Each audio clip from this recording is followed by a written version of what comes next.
When I first came to college, I decided that I simply was never, ever going to buy white bread ever again. All right, you know, like the sliced Wonder Bread that just completely tastes like nothing? I'm really sorry if you love it. I just thought, you know what? I can do so much better than this. I can expect more from my bread. And not even in a, I can expect this to give me better nutrition, like multi-grain seeded Ezekiel bread kind of way. But no, just in a, this can be a more thoughtful part of my day and without much extra work. You see, we all want to live a life that's deemed significant, right? But no one tells you how to get there. And so we looked at people that we consider to be the definitions of significant, but they always seem so far out of reach, so far ahead of where we are right now. And so instead of acting, we just sit and wait for the moment that we just happen upon something great, right? We live for that moment where we are front and center and everyone's saying, congrats, you did something great. Because the idea is that it's this moment that makes everything else worthwhile. Let's flip that.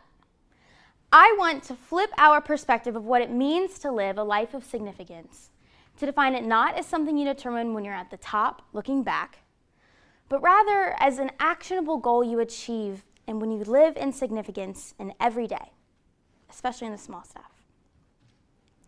Luckily, defining significance becomes a lot easier once you realize that things matter not because they come with inherent value, but because we decide that they do. The entire wedding industry is built off this, okay? Because while a marriage that happens in a courtroom with the judge and a witness is just as legitimate as a marriage that happens in a church with a minister and 200 of your closest friends and family, people spend tons of time and money on the latter ceremony because, to them, it's important. You decide that you value tradition, and so you get something old, something new, something borrowed, and something blue. These are things that you wouldn't miss from your ceremony, except for the fact that you told them that they mattered. I was in London last spring. Some of you all know that. And I was at a conference, and I was eavesdropping on this conversation the students next to me were having, as you do when you're at a conference. And they were talking, there's this guy from Greece, whose name was Lucas. And he was talking about this idea he had to be able to sell ancient architecture, right? He was trying to give it digital value by selling digital footprints of the space. It ended up being a philanthropic endeavor, and really, it was an interesting project. But as I leaned in a little bit closer, I overheard someone ask, why on earth would anyone want to own something intangibly like that? Fair question. And to this, Lucas simply said, well, don't you reap the utility that you give to things? So really, all Lucas had to do was convince you that this was something that could matter. To tell you that you didn't need to be able to own the Parthenon in a way that allowed you to renovate it into a 600 bed and bath Airbnb, but rather that you just had to decide that purchasing the digital footprint of part of the Parthenon for a philanthropic endeavor was a worthwhile thing. Because when you decide that something matters, suddenly you're holding on to something valuable. The trick here is that me and you, we work the exact same way. Because accomplishing goals is all about telling your brain what's important. And you market to yourself through the things you say, right? Because the words your mouth says, your ears are listening to, and then your brain starts taking notes. So consider what you say when someone asks, Claire, what happened in your day today? If you pick the good stuff over the not so good, your ears are going to hear it, and you're going to remember the good stuff as more important than the not so good. And here's where you can kind of take this home with you. This manner of thinking, if it really is that simple, if it's as easy as you get what you give, then it unlocks this whole new way of thinking that says that everything in our world, tangible and intangible, is only exactly as meaningful as you tell it that it can be. So as much as we say, oh, you know what, it's all relative, it's really not. It's just subjective. It's subjective to you, your goals, your opinions. To bring this part home, let me tell you about a story from my home, right? And it starts with lobster, okay? What do I know about lobster? It's a crustacean. The one in SpongeBob is like really weirdly buff. And around here, it's pretty expensive. My parents are both from New England, so they love lobster. And so when I was growing up, we would eat it once a year, every year, on my mom's birthday. The only problem with this is that I don't like lobster. The green stuff, it freaks me out, and let's be honest, it's a workout to eat. So eventually, I just told my parents to stop buying me one. It was so not worth the expense. But then they'd feel badly because, to their perspective, everyone else was being treated to this nice meal. You know, everyone else was having such a treat, and I would eat like chicken nuggets or something, right? But to me, I was eating a meal that I would choose over lobster any day. So it's not that the chicken nuggets were better relative to the lobster, because I'm sure on paper, lobster beats chicken nuggets like every single time.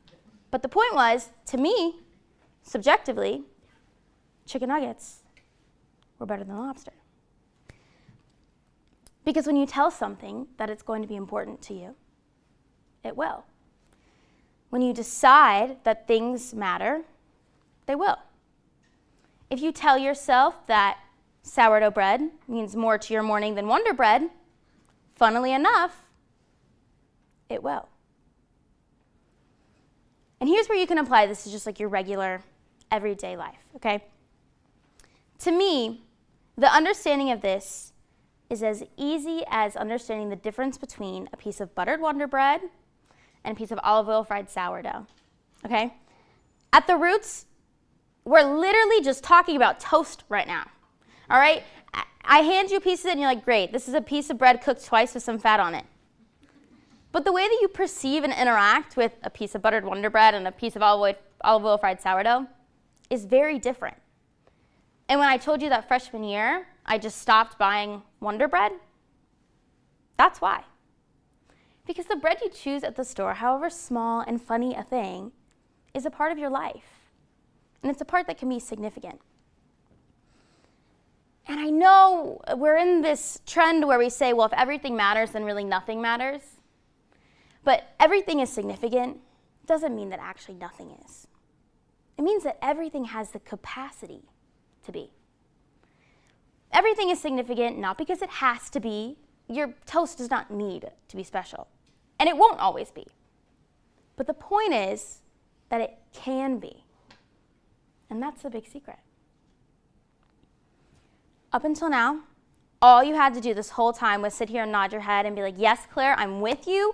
I will buy a $3 loaf of sourdough bread and eat it for breakfast. I got it. My life is significant. Here's the part you have to do a little bit of work, and where a lot of people are going to stop. This manner of thinking requires you to take responsibility for your own experience. It requires you to actively participate and derives an internal locus of control because it assumes that things do not ever happen to you.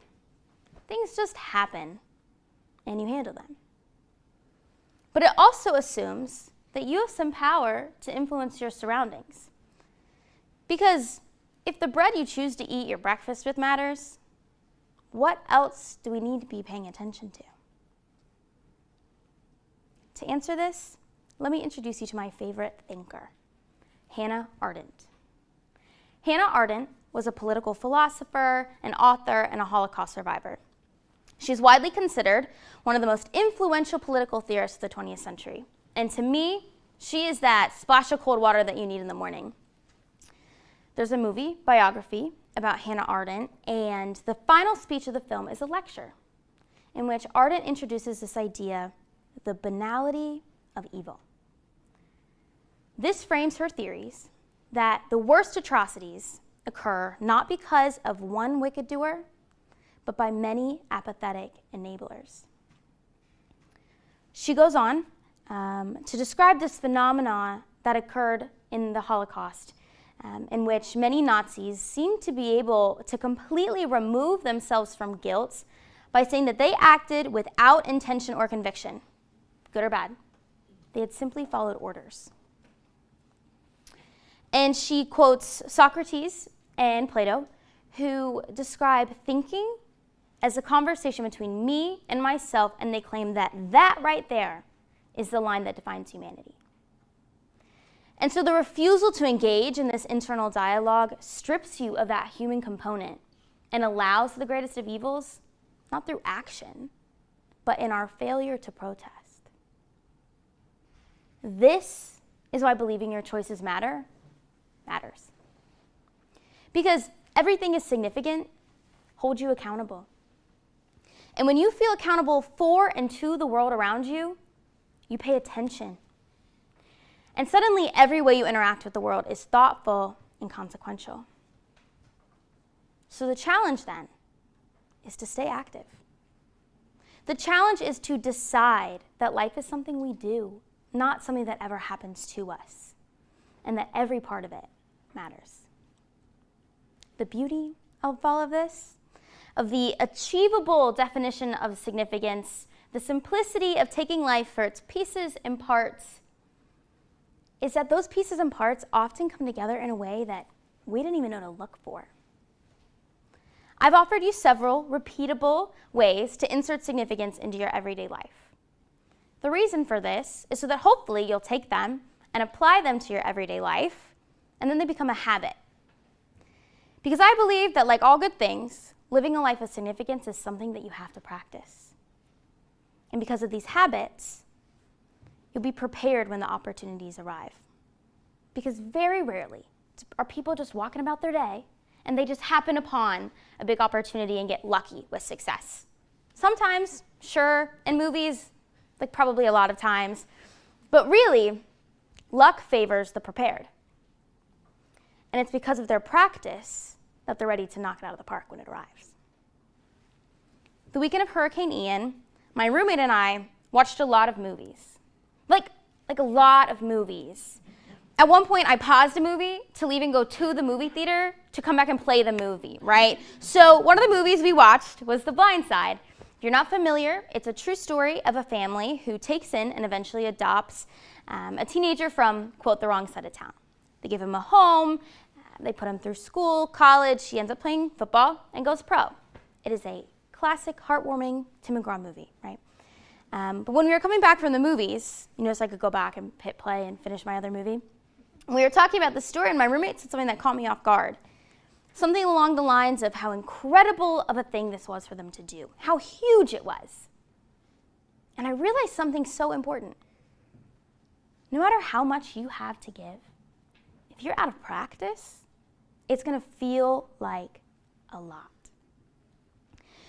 You see, I come from a family that always had room for anyone who needed it. Even when probably there was not room. My parents are the people who go to my friend's baptism because their friends wouldn't go. Or have all of my 15-year-old brother's friends over every Wednesday to eat spaghetti and shoot Nerf guns, simply to give them an alternative to getting into trouble. They did this because they assigned importance to living a life that was like that. And so to me, the story is as simple as the family helped because they could. And that's exactly what you should do. But really, I bet the pretext to this story is similar to that of my parents.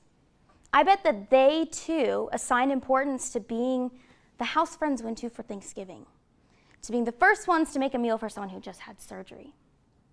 They were ready and willing to give of themselves in a big way, not because they were looking for it, not because they're better people than the neighbors are, but because they were in the practice of making other people important. And the small things, the meal for a friend, the laundry for someone who just had a baby, that was their practice. And because of these things, they were prepared to create space in the room they were in when the opportunity found them. If I can leave you with one thought, let it be this one. There is so much to be valued in this life, and every single part of it. if you wait for the moments that put you front and center and everyone's saying, congrats, you did something great, you're going to miss out on a whole lot. The thing is, it's up to you. You get to decide. So start small. Give attention to the words that you say. Decide to love the in-between stuff. And give significance to the things that we often think don't matter. Because believe me, they can. And when someone asks you how to live a life of significance, just tell them it's as simple as starting with toast. We'll know why. Thank you.